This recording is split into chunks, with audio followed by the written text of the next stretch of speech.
በኢየሱስ ስም የሚያዝብል እጃችሁን በአፋችሁ ላይ የሚያስጭን ስታዲየም ማንቸስተር ዩናይትድ ለመገንባት ዛሬ ፕሮጀክታቸውን ይፋ አድርገውታል። መጀመሪያ ግን ለማንቸስተር ዩናይትድ ደጋፊ ሼር አድርጉ፣ ለማንም የማይታመን ስታዲየም መሆኑን እንዲያውቁ። በህይወት ዘመናችሁ እንደዚህ አይነት ስታዲየም አይታችሁ አታውቁ።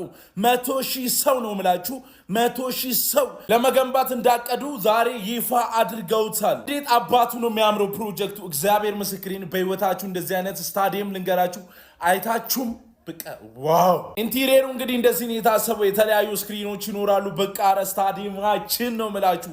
አረ ዋው የሚያስብል ስታዲየም ነው ለመገንባት እንግዲህ ራትክሊፍ አቅዶ ያለ። ከርቀት ደግሞ ማለት ነው እይታው ስታዲየማችንን ስንመለከት እንግዲህ እንደዚህ ነው የሚመስለው። አቤት ጌታ ኢየሱስ! ይኸውላችሁ ይህ እቅድ ማለት ነው ቢያንስ ይህን ፕሮጀክት ለመጨረስ 5 ዓመት እንደሚፈጅም ተገልጿል። አረ ራትክሊፍ ህልምን ያሳካል፣ እቅድን ያሳካል።